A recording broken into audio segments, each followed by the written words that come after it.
Bismillahirrahmanirrahim. Alhamdulillahirabbil alamin wassalatu wassalamu ala sayyidil mursalin wa ala alihi washabbihi ajmain.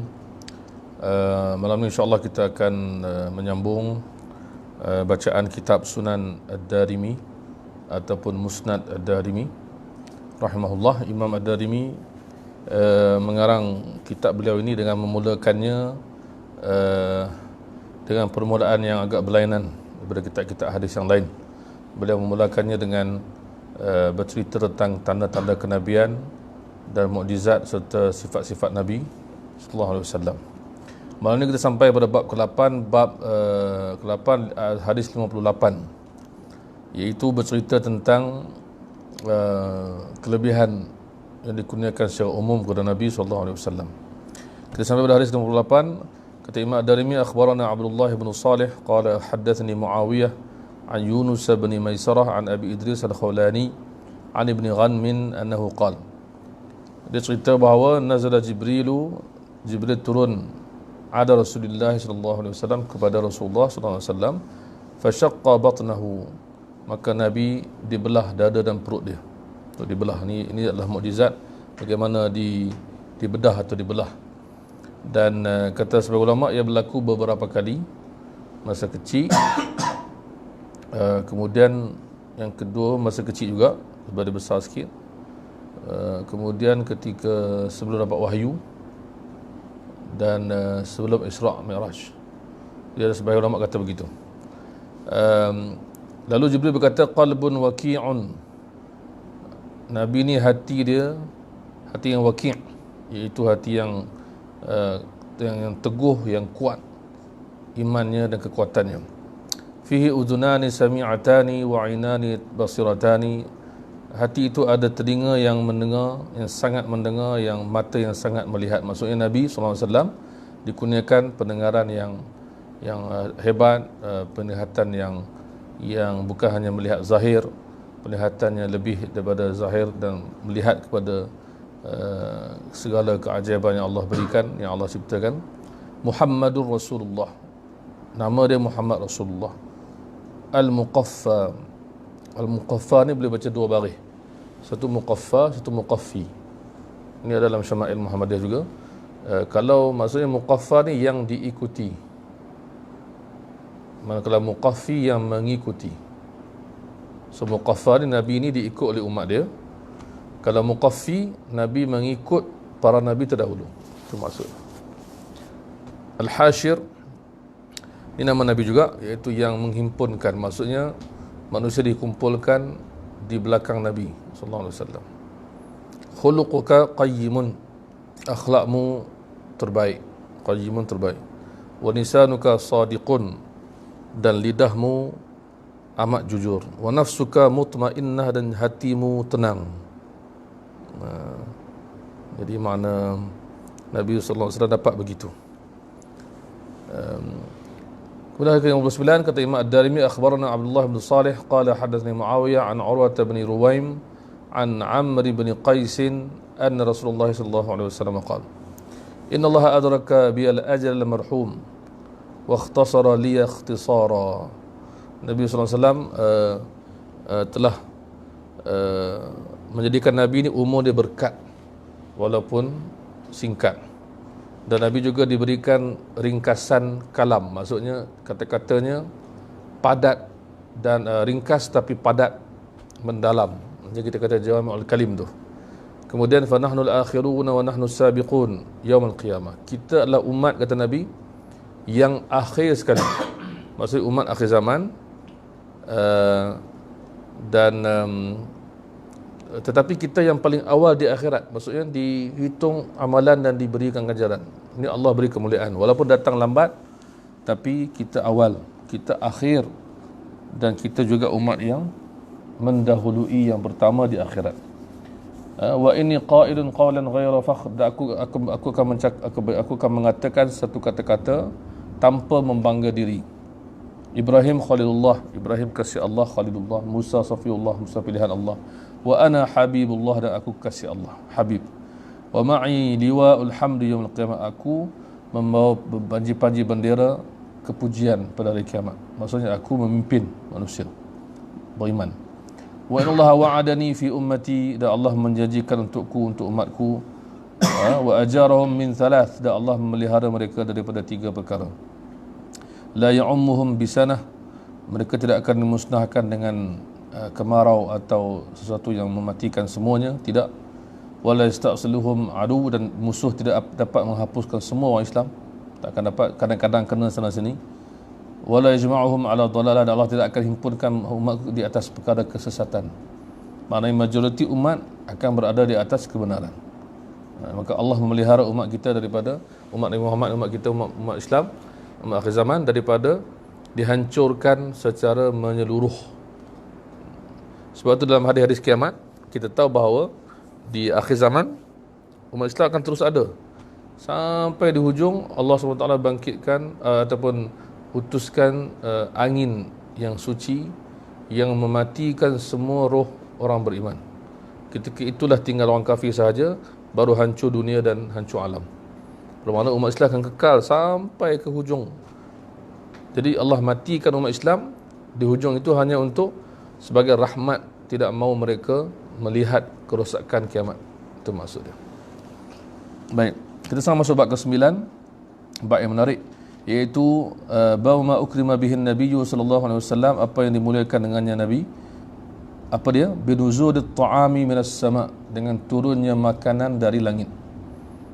Kita tahu dalam Nabi Isa, mukjizat dia antaranya ialah turunnya maidah, hidangan. Maidah ni hidangan yang ada atas bekas atau meja yang ada hidangan, itu maidah. Jadi adakah Nabi dapat benda yang sama? Kita tengok hadis ni. Hadis ke-60, bab ke-9, hadis ke-60. Kata Imam Ad-Darimi, hadatsana Muhammad bin Mubarak qala hadatsana Muawiyah bin Yahya qala hadatsana Artat bin al-Munzir an Damrata ibn Habib an Damrata ibn Habib annahu qala sami'tu Muslimat as-Sakuni qala ghairu Muhammadin Salamat as-Sakuni qala bainama nahnu 'inda Rasulillah, ketika kami berada bersama Rasulullah sallallahu alaihi wasallam, idh qala qail, maka berkatalah seorang sahabat. Dia nak, tujuan dia bercakap sebenarnya untuk bertanya, adakah Nabi dapat mukjizat macam Nabi Isa? Dia nak tahu. Ya Rasulullah, hal utita bi ta'amin minas sama', adakah Nabi pernah dapat makanan dari langit? Maksudnya Nabi Isa. Nabi kata, na'am, ya, utitu bi ta'am, aku diberi makanan dari langit. Maknanya ada. Qala ya Nabi Allah, hal kana fihi min fadli Rasulullah, ada tak lebih makanan tu? Bila diturunkan masa tu makan, ada lebih tak ke habis? Qala na'am, ada lebih. Qala fama fa'ila bih, apa yang berlaku pada makanan yang lebih itu? Rufi'a ila sama', diangkat ke langit balik. So makna ini special untuk Nabi sallallahu alaihi wasallam. Tapi kita tengok lepas ni ada satu hadis lepas ni, makanan dari langit itu dimakan juga oleh sahabat. Ini macam ini sebenarnya dimakan oleh Nabi sendiri dan keluarga dia lah. Baik. Wa qad uhiya ilayya anni ghairu labithin fikum illa qalila, dan aku diwahyukan bahawa aku tidak akan lama dengan kamu. Maksudnya aku tidak akan duduk lama dengan kamu melainkan sedikit, maksudnya dah hujung ajal. Summa talbathuna hatta taqulu mata summa ta'tuni afnada yufni ba'dukum ba'dha baina yadi, maksudnya kemudian di akhir zaman atau di akhirat kamu akan datang meminta tolong kepada aku. Maksudnya di hari kiamat kan semua manusia akan minta tolong Nabi, dan ada yang murtad, contohnya tak dapat dibantu oleh Nabi lah. Jadi Nabi kita akhir zaman. Kemudian baina risaati mutanun syadid, dan di antara kiamat, sebelum kiamat berlaku akan berlaku kematian yang luas, yang besar, yang banyak. Wa ba'dahu sanawatuz zalazil, dan juga gegaran gempa bumi yang banyak. So yang wabak yang mati ramai itu telah berlaku di zaman Sayyidina Umar. Itu yang pertama wabak tu berlaku di Syam, yang mati ramai itu. Tapi tahun kemudian berlaku lagi lah lain-lain, maksudnya permulaan dan akan sentiasa berlaku. Baik, hadis ke-61 ialah sahabat makan makanan yang diberi oleh Allah kepada Nabi dari langit, iaitu kata Imam Ad-Darimi, akhbarana Utsman bin Muhammadin qala hadatsana Yazid bin Harun qala akhbarana Sulaiman at-Taimi an Abil Ala an Samurah bin Jundub. Samurah sahabat Nabi, dia kata anna Rasulullah sallallahu alaihi wasallam utiya biqas'atin min saridin, Nabi dibawa satu qas'ah, talam besar, ada sarid ni bubur lah. Yang di zaman itu dicampur tepung, dicampur daging semua, bubur boleh dimakan. Yang makanan antara yang lazat lah. Fawudi'at baina yadayil qaum, diletakkan di depan semua sahabat. Fata'aqabuha ila adh-dhuhri min ghudwatin yaqumu qaum wa yajlisu akharun. Sahabat makan dari pagi sampai zuhur, bergili-gili, ada datang makan, betul pergi datang lain pula makan, makanan tu tak habis-habis. Faqala rajulun li Samurah, bila Samurah cerita benda ni, maka murid dia tanya, ama kanat tumat, adakah makanan tu maksudnya ditambah ke macam mana? Kan macam itulah. Faqala Samurah, min ayyi syai'in ta'jab, kenapa kau nak heran sangat? Kenapa kau pelik? Dia kata, ma kanat tumaddu ila min hahuna, dia di makanan tu ditambah, diberi, ataupun asalnya daripada sana, dia tunjuk atas, daripada langit. Nak pelik apa, makanan tak habis-habis, datang dari langit. Itu maksud dia. Jadi rupanya sahabat pun pernah makan juga makanan tu kan, dalam bentuk tu. Kemudian bab ke-10. Bab 10 ni bab yang menarik. Bab yang menceritakan tentang keindahan Nabi sallallahu alaihi wasallam. Bab ke-10 keindahan Nabi. Secara umum lah, tapi menarik benda ni. Iaitu pertama, hadis hadatsana Muhammad bin Sa'id qala akhbarana Abdul Rahman bin Muhammad an Ash'ath bin Sawwar an Abi Ishaq an Jabir bin Samurah annahu qala, Jabir bin Samurah kata, ra'aitu Rasulullah, aku pernah melihat Nabi sallallahu alaihi wasallam, fi lailatin idhiyan, pada malam idhiyan, artinya malam bulan mengambang. Okey. Wa alaihi huflatun hamra, Nabi memakai pakaian yang berjalur dan bercorak merah. So bila kita dah sebut dalam kelas Syama'il kan, kalau kita jumpa hadis Nabi pakai pakaian berwarna, maksudnya adalah corak dan garis, bukan warna penuh macam kita hari ni. Kita pakai baju merah, merah menyala kan? Sampai menyala kan, maksudnya api. Tengok pada jauh mata tu, orang kata kalau lembu dia ligan. Orang kata lah, tak tahu lah lembu dia tak tengok warna merah, tapi tak tahu lah lembu ni buta warna ke tak kan? Tapi dia akan ligan, kejar kan. Tapi tak, zaman Nabi semuanya adalah corak dan jalur sahaja. Kadang-kadang kita tengok orang Arab ada buat drama Arab, filem Arab lama, dia punya serban dia macam serban kita, tapi ada jalur. Baju dia pun ada stripe yang cantik, berkilau lah maksudnya, benang elok kan. Itu maksud dia, bukan baju merah sepenuhnya. Faja'altu anzuru, ini hadis dalam Syama'il pun ada. Faja'altu anzuru ilaihi wa ilal qamar, aku melihat Nabi, aku melihat bulan. Aku melihat Nabi, aku melihat bulan kan. Keindahan tu pada bulan bercahaya malam, kemudian lihat pada Nabi. Falahu wa kana ahsana fi aini min al-qamar, di mataku aku melihat, aku amat pasti Nabi lebih indah daripada bulan. Bukan engkau laksana bulan, engkau lebih indah daripada bulan. Itu maksud dia. Hadis ni memang ada dalam Syama'il Muhammadiyah. Kemudian kata dia, akhbarana Ibrahim bin Munziri qala hadatsana Abdul Aziz bin Abi Thabit az-Zuhri annahu qala hadatsani Ismail bin Ibrahim bin akhi Musa an ammihi Musa bin Uqbah an Quraib bin Ibn Abbas. Ini hadis pun ada dalam Syama'il Muhammadiyah juga, dalam bab pertama. Ini ada. Qala, kata Ibn Abbas, sahabat Nabi Ibn Abbas, kanak-kanak di zaman Nabi, remaja, kana Rasulullah sallallahu alaihi wasallam aflaja thaniyatain, Nabi ni dia renggang dua gigi depan, atas dua, bawah dua, antara dua tu ada jarak yang elok, tak rapat, tak bagi apa tu? Dia tak terlalu luas, tak pula sampai rapat, tak pula sampai macam tu. Setengah gigi kita kan dia bersilang gitu, kan, berlapis. Jadi Nabi SAW bukaan renggang tu ada yang cantik, yang elok, dan memang orang Arab dia amat puji orang macam ni. Dua gigi atas dan dua gigi bawah dia ada jarak yang elok. Idza takallama, bila Nabi bercakap, ru'ya kan nuri yakhruju min baini sanayah, lihat seakan cahaya keluar daripada mulutnya di antara giginya. Ini yang kita katakan cahaya sebenar. Bukan semata-mata setengah orang kata cahaya ni maksudnya dia handsome, dia menarik, bercahaya-cahaya muka. Macam kita kata orang tu tengah senyum, air berseri muka, nampak? Itu muka kita memang tak ada cahaya. Muka berseri dan bersinar ni, dari segi berseri ni, semua orang boleh jadi. Orang biasa pun boleh. Nabi SAW dia lebih, dia bercahaya. Dan kalau kita lihat dalam Syama'il Muhammadiyah, ada beberapa hadis yang jelas menyebut Nabi itu bercahaya wajahnya. disebutkan oleh anak tiri dia, iaitu anak Khadijah, Hindun bin Abi Halah. Dia kata kan Rasulullah fakhman mufakhaman yatala'la'u wajhuhu tala'lu al-qamari lailatul badri, bercahaya, berkelipan, bercahaya wajahnya seperti bercahayanya bulan di malam bulan mengambang. Kemudian ada hadis lagi yang sebut bahawa Nabi ini hidung dia bercahaya. Nabi ini dia panggil bercahaya hidung dia mancung tapi nipis dan dilihat bercahaya. Kemudian yang ketiga yang ni, iaitu Nabi kata bercahaya daripada mulutnya. Ada lagi hadis lain yang menyebut Nabi bercahaya. Jadi ini bukan semata-mata gambaran orang yang melihat dia buat satu gambaran. Tak, ini hakikat, itu maksud dia. Baik. Kata Imam Darimi lagi, akhbarana Mahmud bin Ghailan qala hadatsana Yazid bin Harun qala akhbarana Mis'ar an Abdul Malik bin Umair annahu qala Ibn Umar. Ini hadis Ibn Umar pula. Tadi daripada siapa? Jabir, kemudian Ibn Abbas, ni Ibn Umar.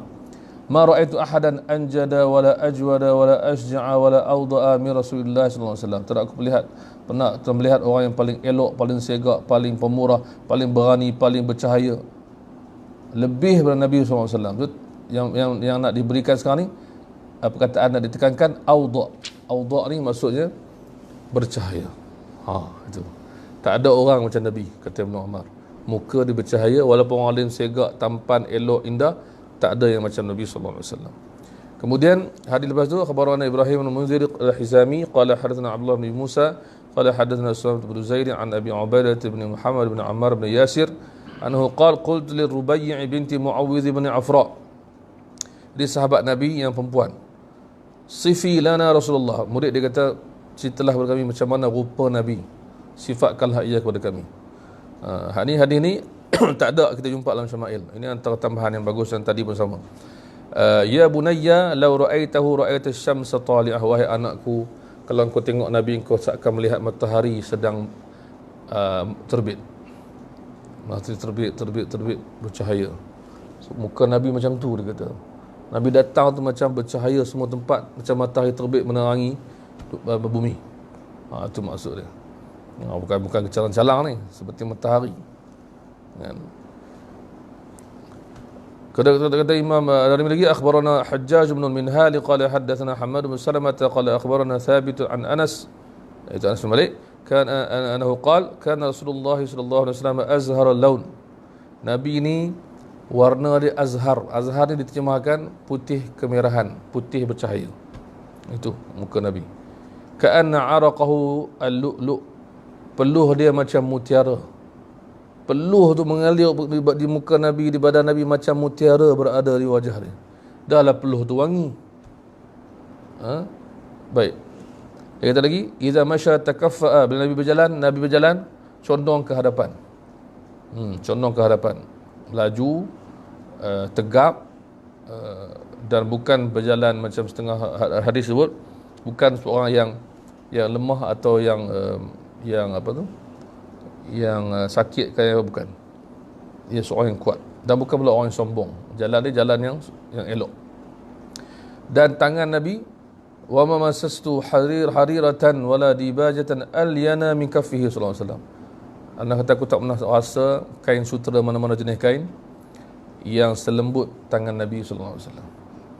Ini hadis musalsal salam yang kita dapat daripada Syama'il. Ni hadis dia sama. Wala syamamtu raihatan qattu atyab min raihatihi miskatan wala ghairaha. Aku tak pernah cium apa-apa bau yang wangi seperti bau badan Nabi sallallahu alaihi wasallam, sama ada kasturi atau lain-lain. Ini makna keindahan Nabi sallallahu alaihi wasallam. Kemudian disebutkan lagi, akhbarana Abu Nu'man qala hadatsana Hammad bin Zaid an Thabit an Anas bin Malik anhu qala. Ini hadis yang masyhur, selalu kita dengar. Anas memuji akhlak Nabi, iaitu khadamtu Rasulullah sallallahu alaihi wasallam fama qala li. Aku berkhidmat jadi khadam Nabi, dan dalam sebagian riwayat lain disebutkan 10 tahun. Ini tak sebut 10 tahun, tapi dia memang khadam Nabi 10 tahun, sebab dia sampai Rasulullah sampai ke Madinah, dia baru umur 10 tahun. Mak dia Ummu Sulaim datang, Rasulullah, anakku ini nak jadi khadam boleh atau tidak? Dia kata boleh. Maka lepas 10 tahun Nabi duduk di Madinah, Nabi meninggal, Anas umur 20. Jadi memang Anas dikata aku berkhidmat kepada Nabi, maksudnya 10 tahun. Fama qala li uffin qattu. Nabi tak pernah kata uff. Uff ni adalah kata-kata yang paling ringan tapi macam gitu. Kan? Macam tak puas hati, tapi dia ringan. Yang besar lagi tak buatlah, yang tu pun tak ada. Wala qala li syai'in sana'tuhu lima sana'ta kadza wa kadza. Dan Nabi tak pernah kata kepada benda yang aku buat, kenapa engkau buat begini. Nabi terima je. Nabi tak kisah, Nabi tak berkira. Au halla sana'ta kadza wa kadza, ataupun dia tak kata kepada Anas, kalaulah engkau buat begitu, kenapa kau tak buat begini. Anas tak pernah dia dengar daripada Nabi SAW sepanjang 10 tahun dia berkhidmat. Oh, ini bukan senang lah. Ini bukan senang. Kemudian kita satu lagi hadis, dan dia kata la wallahi ma masastu bi yadi dibaja wala harir al-alyana min yadi Rasulillah, sama yang tadi, aku tidak pernah pegang tangan, aku tidak pernah pegang kain sutera mana pun yang lembut selembut tapak tangan Nabi. Wala wajadtu rihan qattu aw arfan, aku tak pernah cium bau atau wangi atau apa saja yang kana atyaba min arfi aw rihi Rasulillah, yang lebih wangi daripada bau badan Nabi sallallahu alaihi wasallam. Baik. So setakat itulah kita insya-Allah malam ni. Akan datang insya-Allah kita akan sambung lagi, dan Musnad Darimi ni menarik istilah dia lain sikit. Siapa yang boleh baca mukadimah dia ni, mukadimah lah kita katakan, iaitu tanda-tanda kenabian ni, barulah masuk bab ilmu, baru nanti masuk bab-bab fiqh. Jadi makna suatu bab taharah semua lambat lagi. So dia memang unik sikit lah. Macam Sahih Bukhari juga, dia mula dengan iman, kemudian dengan ilmu, baru datang taharah. Ini pun sama juga, tapi dia mula dengan iman dan tanda kenabian, kemudian ilmu, kemudian baru taharah. Sama macam murid dari Imam Al-Bukhari rahimahullah. Wallahu a'lam. Sallallahu alaihi wasallam.